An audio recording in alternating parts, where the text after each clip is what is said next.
आपको बचाने, आपको समझाने। पेपर के बीच में कोई नहीं आएगा, पेपर के पहले, पेपर के बाद हम लोग हैं, आपके पेरेंट्स, आपके टीचर्स हैं, बीच में कोई नहीं है। आंखों में आंसू अपने आप आने लगते हैं, समझ में आया? माता पिता की फोटो दिखाई देने लगती है, अपनी मेहनत बोलते हैं पूरी वेस्टेज जानी स्टार्ट करती है। तो फर्स्ट अटेम्प्ट की कहानी है। फर्स्ट अटेम्प्ट और सेकंड अटेम्प्ट वाला सीजन स्टार्ट ही हुआ था, 2019 की बात है।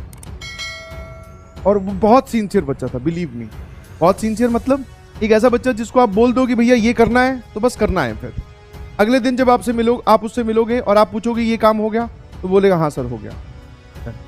उस टाइप की सिंसियरिटी रखना और अपने क्वेश्चंस को सॉल्व करना, क्लासेस तीनों सब्जेक्ट को इक्वली मेंटेन करके चलना, कूल काम कंपोज रहना, सारी जो एक आइडियल स्टूडेंट में जानकारी या फिर गुण होने चाहिए वो सारे उसमें थे।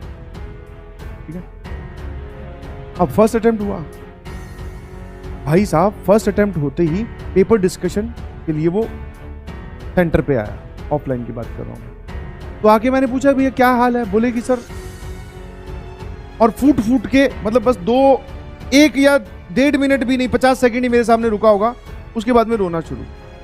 मैं पूछा क्या हुआ भाई, बोले कि सर नहीं पता। मैं कहा यार ये कैसे बोल रहा है कि तुझे नहीं पता क्या हुआ। बोले सर नहीं पता चला कि क्या हुआ है। मैं कहा फिर अब क्या करें। बोलेगी सर मुझे अपनी गलतियां ही नहीं समझ में आ रही हैं। मैंने कहा क्या हुआ, तुझे क्या फील हो रहा है, एकदम डिटेल में बता, क्योंकि ऐसे बच्चे से तो खुल के बात भी करनी पड़ती है ना भाई। तो तेरे से तो एक्सपेक्टेड था कि तू सिर्फ सेलेक्ट नहीं रैंक लेके आएगा। उसके नंबर करीबन 110 या 120 के करीब आए थे, जबकि मैं एक्सपेक्ट कर रहा था कि वो 250 या 220 या 240 नंबर लेके आएगा। मैं पूछा हुआ क्या, वो तो बता पेपर में। बोले सर मैं घबरा गया। और मैंने कहा घबराहट का कारण क्या है भाई, तूने घर पे अपने मतलब कोचिंग में और पेपर में जाने से पहले बहुत सारे टेस्ट दिए हैं। बोले सर मैं घबरा इसलिए गया कि मैंने जाते ही वहां पर फिजिक्स स्टार्ट की और फिजिक्स के पहले 4 क्वेश्चन अटेम्प्ट किए, और वो भी लाइन वाइज सीक्वेंस में। जबकि उस बच्चे को हजारों बार ये ज्ञान की बात बताई गई है, और उसको बताया भी गया, उसको समझाया भी गया है कि आपको जरूरी नहीं कि फिजिक्स केमिस्ट्री मैथ सबसे पहले आती है तो सबसे पहले आप फिजिक्स ही स्टार्ट कर दें, और जरूरी नहीं कि पहला सवाल देखा उस पर कलम चलानी स्टार्ट करें। वही गलती उसने की।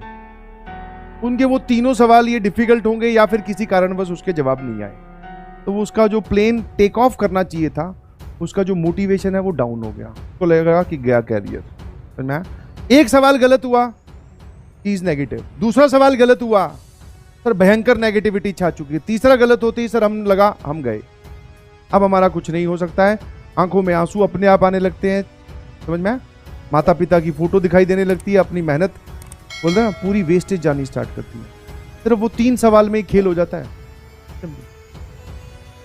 फिर उसने थोड़ा बहुत बीच में अपने आप को संभाला, फिर केमिस्ट्री में गया, फिजिक्स में गया, मैथ्स में गया, अलग अलग क्वेश्चन सॉल्व किए, कुछ उसने सॉल्व किया।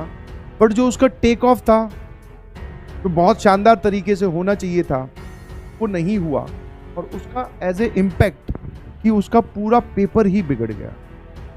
तो उसको बस फिर एक ही बात समझाई, मैंने कहा देख भाई तू रिवीजन तो अपनी कर सेकंड अटेम्प्ट के लिए, बट ये ध्यान रखना कि पेपर में जो तेरे से गलती हुई है, अब वो जो गलतियां, वो जो बात सबको बोली जाती है, बताई जाती है, उसको वो फील करके आया है कि अगर हम ऐसा करते हैं और हम सही गलत क्वेश्चन का चुनाव कर लेते हैं, सेलेक्ट कर लेते हैं, हम गलत क्वेश्चन को उठा लेते हैं सॉल्व करने के लिए, तो पेपर तबाह हो सकता है। तो पेपर में जितनी आपकी नॉलेज मैटर करती है, जितना आपका क्वेश्चन सेलेक्टिंग मैटर करता है, उतना ही आपका क्वेश्चन रिजेक्शन भी मैटर करता है। कि आपके सामने एक सवाल लाके रखा गया, आप उस सवाल के साथ तुरंत पसीना पहुंच के कुश्ती स्टार्ट, दैट मींस गया आपका पेपर।